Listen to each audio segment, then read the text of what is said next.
रुनिकाटा पुलिसा आयेन बेरेखा हाबा मावनायनि सायाव सुबुं सांग्रांथि हाबाफारि खुंदों।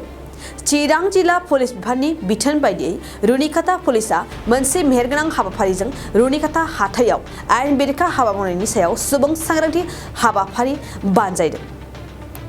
उन्दै उन्दै बैसोआव हाबा जानाय, फेग्रा मुवा ड्राग्स बाहायनाय, मानसि लांखारनाय बायदि समाज बेरेखा एबा आयेन बेरेखा हाबानि सायाव सांग्रांथि होदों रुनिकाटा पुलिसा।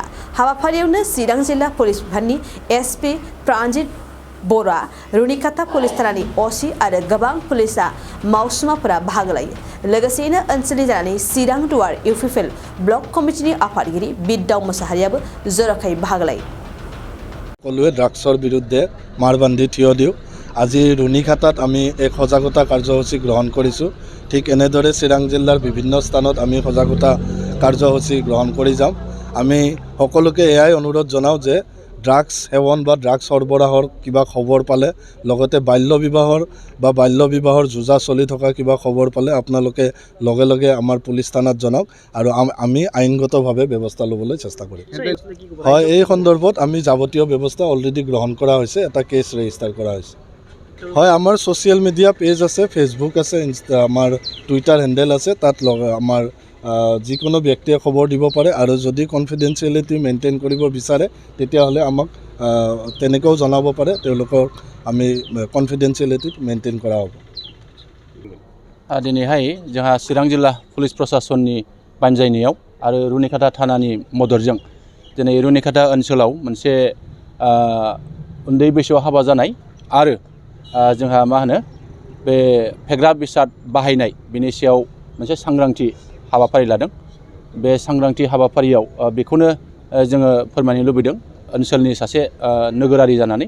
दा दिनैहाय जोंनि आसामावल' नङा, सारा भारतआवनो मोनसे जे उन्दै बैसोआव हाबा जानाय आरो जोंनि ड्राग्स जे फेग्रा बेसाद बाहायनाय बेखौ जोङो बिराद नुनो मोन्दों।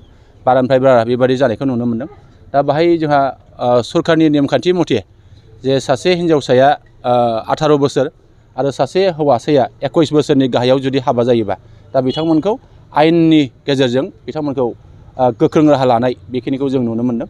आरो जोंहा जोंनि दानि फरायफुबाय थानाय गोबां हौवासा हिन्जावसा सेंग्रा सिख्लाफ्रा गोबां माखासे बेबादि एन्टि ससियेल एलिमेन्ट्स आरो ड्राग्स बाहायनायखौ जों गोबां नुनो मोन्दों।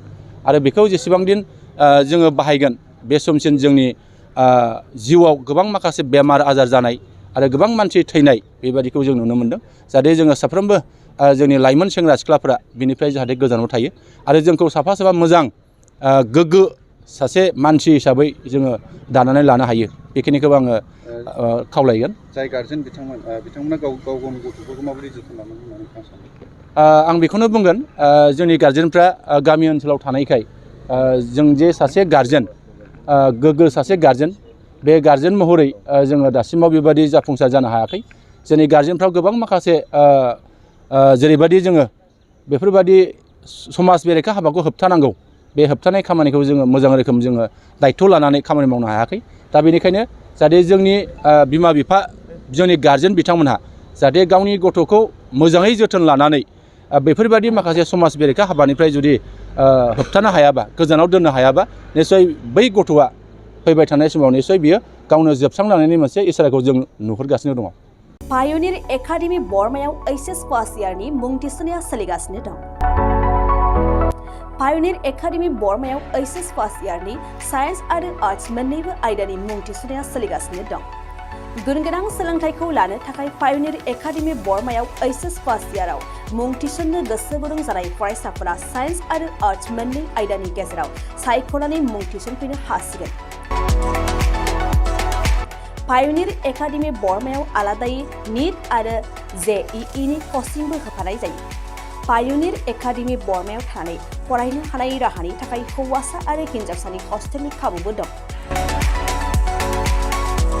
बेनिखायनो गोसो गुदुं फरायसा आरो बिगोमा नोंथांमोनहा 9707537065 8638054125 6000410073 7576020620 नङाब्ला www.pioneeracademyborma.com अर्गेनाइजेशन आरो पायनियर एकाडेमि बर्मा@gmail.com नि गेजेरजों फोनांजाब खालामनो हागोन।